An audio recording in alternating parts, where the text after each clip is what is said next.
नमस्ते दोस्तों, आशा के बैठकी में आपका स्वागत है। कभी कभी ऐसा होता है कि जो गलती हमसे होती ही नहीं उसे भी अपनी गलती मानकर खुद को भयानक से भयानक सजा देने को तैयार हो जाते हैं। यहाँ हमें शांत मन से यह सोचना चाहिए कि सचमुच ये मेरी गलती थी या नहीं। आज हमारी कहानी कुछ ऐसी ही है जिसे लिखा है उभरती हुई युवा रचनाकार लावण्या नायडू जी ने। अब सुनिए कहानी आशा की जुबानी। ट्रेन अपनी तेज गति से चल रही थी। मध्य रात्रि कोई 1 बजे सारे यात्री सुकून की नींद सो रहे थे। ट्रेन गोदावरी नदी को पार करने को आतुर अपने वेग में बढ़ चली। ठीक उसी वेग में वह भी ट्रेन के दरवाजे के पास आ खड़े हुए, जैसे उन्हें भी गोदावरी नदी के दर्शन करने हो। पर यह क्या, वो तो गोदावरी की गोद में समा जाने को व्याकुल थे। कितने साल हो गए आपकी शादी को? पीछे से आते हुए इस सवाल ने उन्हें जैसे किसी गहरी निद्रा से जगाया हो। वह दरवाजे से झटके से पीछे आ गए और टकरा गए पास में लगी वॉश बेसिन से।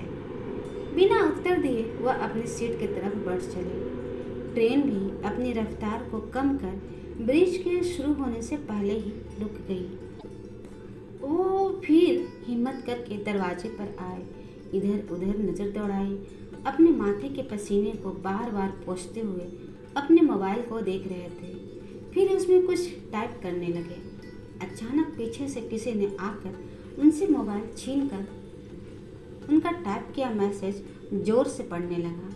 प्रिय नंदनी, ये मेरा आखिरी संदेश है तुम्हारे लिए। जब तक तुम सुबह उठकर इसे पढ़ोगी तब तक मैं गोदावरी की गोद में हमेशा के लिए सो चुका हूँगा। मुझे माफ़ करना, मुझसे बहुत बड़ी गलती हो गई है। लड़का उन्हें संदेह भरी निगाहों से देखने लगा। फिर बोला, गलती? अंकल, आपको देखकर तो लगता है आप 55-60 साल के होंगे। फिर इस उम्र में कैसी गलती हो गई अंकल? क्यों अंकल? तुम कौन हो? बड़े बदतमीज लग रहे हो। माँ बाप ने यही संस्कार दिए हैं। कहते हुए उन्होंने अपना मोबाइल वापस उस लड़के के हाथ से छीन लिया और तेजी से ट्रेन के डिब्बे के दूसरे दरवाजे की तरफ चल दिए। जो भी गलती हो उसकी माफी मांग लीजिए अंकल। तुम कौन होते हो मुझे सलाह देने वाले, और जानते क्या हो मेरे बारे में? कहते हुए उनकी सांस तेज चल रही थी। कोई भी गलती आपकी जिंदगी से बढ़कर नहीं होगी, इतना मैं जरूर जानता हूँ, लड़के ने बड़े ही सरल लहजे में कहा। कुछ नहीं जानते तुम, चले जाओ यहाँ से। मुझे मेरे हाल पर छोड़ दो, हाथ जोड़ता हूँ तुम्हारे। ठीक है, आपकी मर्जी, पर अभी ट्रेन तो रुकी हुई है, नदी भी दिख नहीं रही है। तब तक आप बता ही दीजिए कि आपने क्या गलती की। आइए यहाँ बैठ जाइए। लड़के की वजह जानने की उत्सुकता साफ झलक रही थी। हे भगवान, क्या मुसीबत है। देखो, भगवान के तुम मुझे मेरे हाल पर छोड़ दो और जाओ यहाँ से। क्या अंकल, इतनी देर में तो आप आधी कहानी बता दिए होते। जाने दो, छोड़ो, मैं जा रहा हूँ, बोलकर वह वहाँ से चल दिया। उस बुजुर्ग व्यक्ति ने फिर अपना फोन निकालकर टाइप करना शुरू किया। बार बार फोन पर किसी का कॉल आ रहा था जिसे वह काटे जा रहे थे। कुछ देर के बाद फिर वह लड़का वापस आया। फिर उसने मोबाइल छीनकर मैसेज पढ़ने लगा। मैसेज पढ़कर उसने मोबाइल वापस उस बुजुर्ग व्यक्ति को दिया और पसीना पोंछते हुए वह दरवाजे पर बैठ गया। देखा, तुम्हें भी पसीना छूटने लगा ना? पढ़ करके फिर बोलो मेरी क्या गलती हो रही होगी।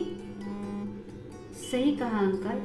अच्छा, आप यहाँ बैठो, बैठो ना, बोलकर उसने उन्हें अपने साथ दरवाजे पर बिठा दिया। ट्रेन अब चलने लगी थी। अच्छा, एक बात बताइए अंकल कि ये सब हुआ कैसे? क्या बताऊं बेटा, सब मेरी ही गलती है। पता नहीं कौन से जन्म का पाप है। मजबूरी नहीं होती तो इतने पैसे का जोखिम मैं कभी नहीं उठाता। कल मेरे दोस्त की बेटी का ऑपरेशन है, क्या मुंह दिखाऊं उसे? बोलते हुए वह रोने लगे। उनका फ़ोन फिर बजने लगा। देखो, मेरा बेटा फ़ोन किए जा रहा है। जब से मुझे ट्रेन में बिठा कर गया है, थोड़ी थोड़ी देर में फ़ोन करके पूछ रहा है मैं ठीक हूँ ना। उसके पूछने का मतलब होगा पैसों का बैग ठीक है ना। वह तो बहुत मना कर रहा था पैसा ऐसे ले जाने से। कहा भी था उसने कि वह ऑनलाइन ट्रांसफ़र कर देगा। कहते हुए वह फिर रोने लगे। तो फिर आप पैसे क्यों अपने साथ ऐसे ले जा रहे थे? क्या बताऊं बेटे, मेरे बचपन का दोस्त महेश, उसकी बेटी का कल सुबह बहुत बड़ा ऑपरेशन है। महेश ने मुझे मेरे अच्छे बुरे वक्त में कभी अकेला नहीं छोड़ा। मेरे बेटे की पढ़ाई, नौकरी लगाने में भी उसने बहुत मदद की। ऑपरेशन के लिए जितनी रकम चाहिए थी उसका कुछ वो बंदोबस्त कर पाया, और अब उसके लिए खड़े रहने की बारी मेरी थी। वह तो अपना घर बेचने निकला था। मैंने उसे रोका और अपने बेटे से मदद मांगी। वह बेचारा भी आज शाम ही पैसों का इंतजाम कर पाया। अब ना बैंक में डालने का समय था और न कल सुबह बैंक से निकालने का वक्त। सुबह 6 बजे तक अगर पैसे जमा नहीं हुए तो ऑपरेशन नहीं हो पाएगा। फिर पता नहीं कब अगली तारीख मिले, तब तक उसकी बेटी पता नहीं। बोलते हुए वह फिर रो पड़े। ट्रेन फिर रुक गई। अरे भैया, ट्रेन इतनी क्यों रुक रही है? पीछे से किसी सह यात्री की आवाज़ आई। पता नहीं भैया, शायद गोदावरी माँ अभी अपने पास बुलाना नहीं चाहती। कहते हुए वह बुजुर्ग व्यक्ति की तरफ देखने लगा। बुजुर्ग व्यक्ति प्रश्नवाचक नज़रों से उसकी ओर देखने लगे। अच्छा, यह बताइए कि आपने वह बैग आखिरी बार कब देखा था? ट्रेन में चढ़ने के बाद। आपको यकीन है? हाँ, पूरा यकीन है। ठीक है, चलिए आपकी सीट पर देखते हैं। मैं वहाँ 10 बार देख चुका हूँ। नहीं है? अरे उठिए, चलिए तो सही, फिर से देखते हैं एक बार। दोनों सीट पर पहुंचकर हर तरफ देखने लगे। बुजुर्ग का एक सूटकेस था, उसे भी खोलकर देख लिया, पर वह बैग नहीं मिली। अच्छा, ये बताइए कि आपके साथ वाली सीट पर कौन बैठा था? क्या वह अभी भी यही है? नहीं, वह तो 2 स्टेशन बाद ही उतर गया। उसके बाद ही तो मेरे बेटे का फ़ोन आया। मैंने उसे कहा कि सब ठीक है, और जब अपना बैग को सहलाने के लिए हाथ टटोला तो पता चला कि बैग नहीं है। तो आपने शोर क्यों नहीं मचाया? मैंने टीटी को बताया। साथ वाले लोग भी हर तरफ ढूंढने लगे, पर उससे क्या होता है बेटा? टीटी ने अगले स्टेशन पर पुलिस में शिकायत दर्ज करवाने को कहा है। तो करिए ना शिकायत पुलिस में। वह रिजर्वेशन लेके चढ़ा हो तो शायद कोई रास्ता मिल जाए उस तक पहुंचने का। क्या यह सब कल सुबह 6 बजे तक हो जाएगा? नहीं ना। तो मैं किस मुंह से अपने दोस्त के पास जाकर कहूँ कि तू अपने बेटे, जो तेरी पत्नी की आखिरी निशानी है, उसको खोने के लिए तैयार हो जा? बताओ। अच्छा, ये बताइए, और आपकी पत्नी, उनका क्या? उन्हें किस गलती की सज़ा मिलेगी? वह तो आपके मरने की खबर मिलते ही मर जाएगी। और आपका बेटा, जिसने पिता के कहने पर इतनी बड़ी रकम का इंतजाम किया, उसे क्या मिला? कुछ नहीं, उल्टा अपने सिर से पिता का साया भी खो दिया।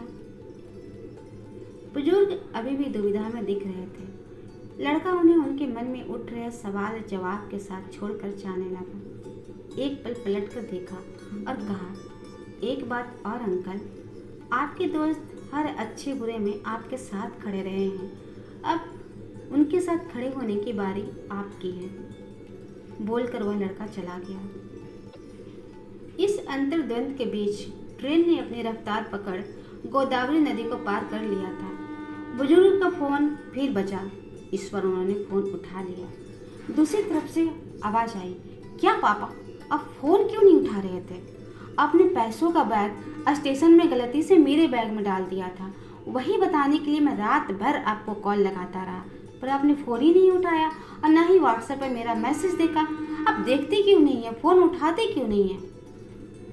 हद है पापा। क्या वह बैग सच में तेरे पास है? तो जब हमारी आखिरी बात हुई थी तब क्यों नहीं बताया तुमने मुझे? पापा, मैं तभी घर पहुंचा था और जैसे ही बैग खोला आपका बैग नजर आ गया। शायद ट्रेन चलने से पहले मेरे रहते हुए आप बाथरूम में जा रहे थे, तब एहतियात के तौर पर साथ रखे मेरे बैग में डाल दिए और वापस निकालना भूल गए। ओहो हो, चलो अच्छा हुआ मैंने अभी पुलिस में शिकायत दर्ज नहीं करवाई। पर बेटा, महेश अंकल को पैसे अब कैसे मिलेंगे? उसकी चिंता आप मत कीजिए पापा, मैं दोस्त की गाड़ी में आ रहा हूँ और आपसे पहले अस्पताल पहुँच जाऊँगा। पर बेटा तेरे कमर में तो दर्द है और डॉक्टर ने लंबा सफ़र करने से मना किया है, इसलिए तो मुझे आना पड़ा था। कोई बात नहीं पापा, अभी श्रुति की जान बचाना जरूरी है। इतना कम समय में मुझे और कोई रास्ता नहीं सूझ रहा था। दर्द होगा तो उसकी दवा ले लेंगे, लेकिन अभी यही जरूरी है। खुश रहो बेटा। बुजुर्ग की आंखों में गर्व और आंसू दोनों थे। ठीक है पापा, चलिए आपसे अस्पताल में मिलते हैं। हाँ बेटा, तुम भी आराम से अपना ख्याल रखते हुए पहुंचना, कहकर फ़ोन रख दिया। अब बुजुर्ग की निगाह उस नौजवान को ढूंढ रही थी। वह तेजी से दरवाजे की तरफ बढ़े। क्या हुआ अंकल?